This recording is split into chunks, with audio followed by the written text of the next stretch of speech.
And this is Faux Sang Elizabeth Cookye, CEO and Mistress Secretary of Goddesses Incorporated and the ultimate anime goddess mascot, covering all things with females of the Bishoujo Senshi universe, women of fighting games, and women of the anime world.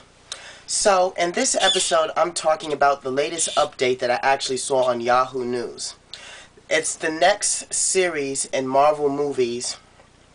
The next series in getting shit wrong, if you ask me, is called X-Men First Class. Now, from what I'm understanding, First Class takes place before the first X-Men movie, and then Rise of the Mutants, and then Last Stand. So, one of the greatest, well, I won't call it greatest, but the biggest headline so far is that January Jones is going to play the mysterious White Queen, the head leader of the Hellfire Club, and one of Professor X's nemesis on the psychic plane. Now, what we know about the White Queen also is that she had the power to turn her body into diamonds. She can alter people's dreams and memories, and she was also one of the greatest psychics to ever have held court in the Marvel Universe. And if I remember correctly, in the 1990s series of the X-Men, you know, that version, that one, when Apocalypse tried to take over time in that short arc, the White Queen was one of the few that was not abducted.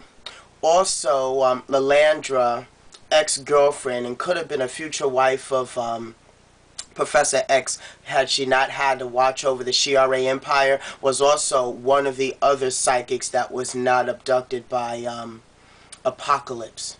So the premise of First Class, the movie that's actually going to begin production, if it hasn't already, in sometime late August, early September, will be revolving all around the Hellfire Club and the White Queen and her issues with Professor Charles Xavier and the Academy for Mutant Intelligence, so on and so forth, etc.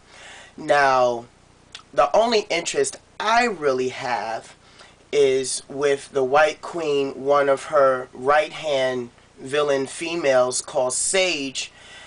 Sage and the battle with Psylocke, Elizabeth Betsy Braddock, her real name for those who don't know, and that turn of events in the comic book series. Short analysis, Psylocke butted heads with Sage, and unfortunately my favorite character loses in a power match to Sage, but in hand-to-hand combat beats the shit out of her. Hopefully this time I will get to see my favorite female character in the Marvel series and the leader of the X-Men Blue Team, Psylocke, in this movie.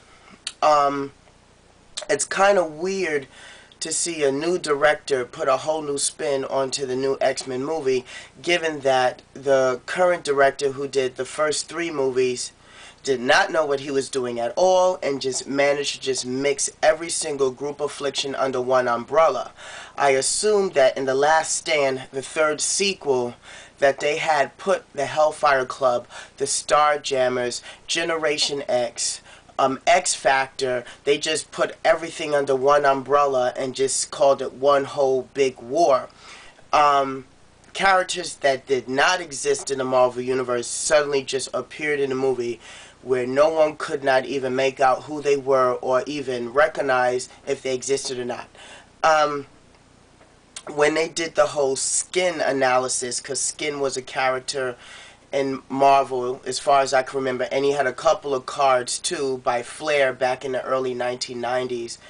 That was not his story in the movie, how he got shot, you know, by a needle, by Mystique, and then his body could stretch like that, and then he just evaporated into water. That wasn't true at all. I'm not big on male characters, but for what I can remember, that was not his story. It's going to be very interesting to see how they're going to put together X-Men First Class and having January Jones play the White Queen. In fact, she actually looks like the White Queen a bit. I think, personally, the person that they should choose to play the White Queen was actually played the Frost Queen in the Lion, Witch, and the Wardrobe, one of those movies licensed by Disney. The Lion, the Witch, and the Wardrobe. She played the queen, and she had the wand. Can't remember what it was really. The Chronicles of Narnia. That's what it was. The Chronicles of Narnia. Now, she looked like she can play the White Queen. Can't think of her name off the tip of my tongue, but all of y'all who saw the Chronicles of Narnia, and she was the one who had the wand and turned people to stone. Yeah, she could play the White Queen, I believe, a lot better. Has more of the stone face look. Very arrogant, but elegant at the same time. There are no other further reports to actually say about this movie. In the meantime, I'm still waiting to see the release of the King of Fighters live action movie. Haven't heard nothing about that yet. Still haven't heard anything about the Tekken live action movie. I'm assuming that it's out, but don't quote me on it. I'm not sure as of yet. But when I do, I will be giving a video review of the Tekken live action movie and a video review of KOF the live action movie. Sometime at the end of this year. For home systems, King of Fighters 13 should be released, from what I'm hearing. You know, in the U.S. is going to be sometime in the summer. You know, we get everything late. But I always collect the Japanese originals, so I'll be very happy to buy my import version of KOF 13. Say Cookie!